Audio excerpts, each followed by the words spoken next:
o seguinte, o oposto do sábio é o perverso, é o malvado, ele devia estar em último. Tá? É muito estranho que no pódio, o medalha de ouro é o sábio, medalha de prata é o perverso. Afinal de contas, para o judaísmo, a virtude é o que mais a gente valoriza. Então o perverso, que é um cara não virtuoso, a gente vai falar muito de vícios e virtudes no próximo capítulo do 8 capítulos, né? No capítulo 3 e no 4, vícios e virtudes. Então por que ele está medalha de prata? Ele não devia estar no pódio. E quem não está no pódio, que não recebeu nem bronze, é o que não sabe perguntar. Medalha de bronze subiu ao pódio o tolo, que faz uma perguntinha tola. Então a resposta é a seguinte: a ordem não é de virtude e vício, a ordem é de pergunta.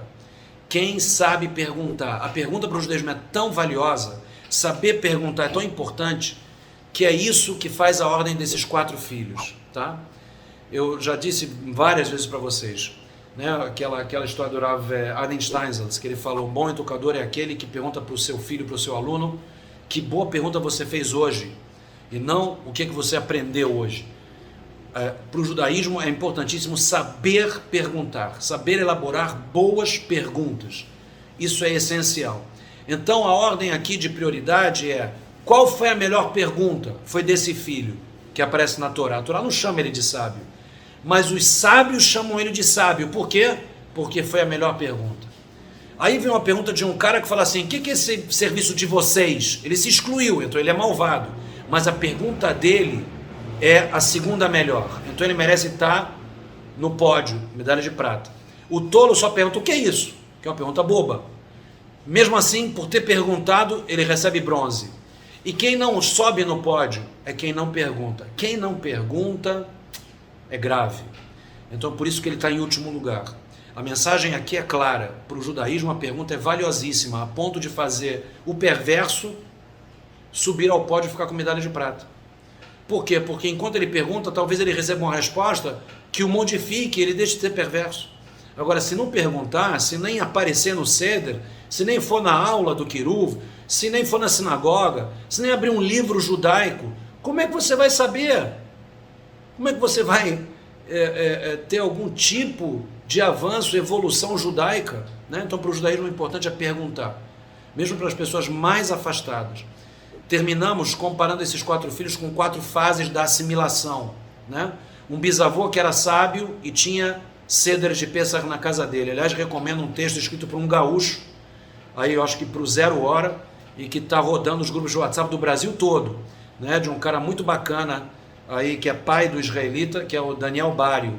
Vou mandar para vocês sobre a importância de fazer o Leila Seder, né? A noite do Seder. Depois eu jogo no grupo, tá? Eu compartilhei o texto agora no grupo, tá incrível. Fantástico, fantástico. Muito bom, Augusto, muito bom. Pode compartilhar no nosso... Ah, você não pode, eu vou mandar no nosso grupo. Pode, castigo.